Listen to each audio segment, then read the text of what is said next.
Jacques-Baptiste alone remained. Had he not sworn to travel even to the never-opening ice?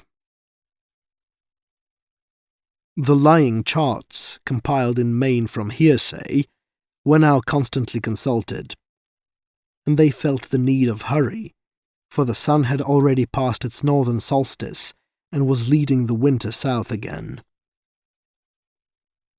Skirting the shores of the bay, where the Mackenzie disembogues into the Arctic Ocean, they entered the mouth of the Little Peel River. Then began the arduous upstream toil, and the two incapables fared worse than ever. Tow-line and pole, paddle and tump-line, rapids and portages, such tortures served to give the one a deep disgust for great hazards, and printed for the other a fiery text on the true romance of adventure. One day they waxed mutinous, and being vilely cursed by Jacques-Baptiste, turned, as worms sometimes will. But the half-breed thrashed the twain, and sent them bruised and bleeding about their work.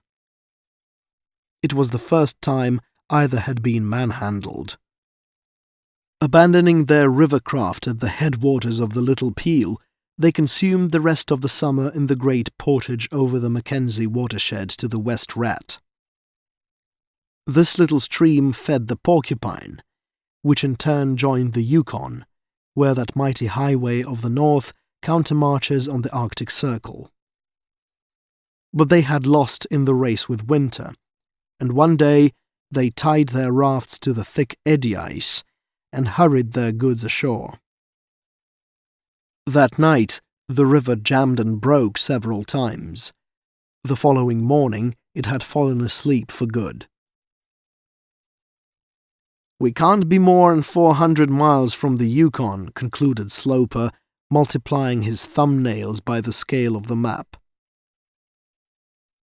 The council, in which the two incapables had whined to excellent disadvantage, was drawing to a close. "Hudson Bay post, long time ago.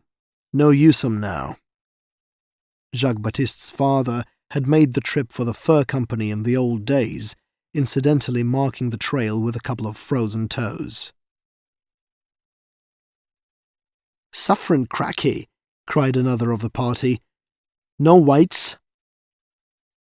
"Nary white," Sloper sententiously affirmed. "But it's only 500 more up the Yukon to Dawson. Call it a rough 1,000 from here." Weatherby and Cuthbert groaned in chorus. "How long'll that take, Baptiste?" The half-breed figured for a moment. "Work 'em like hell, no men play out, 10, 20, 40, 50 days. And babies come," designating the incapables, "no can tell. Maybe when hell freeze over. Maybe not then."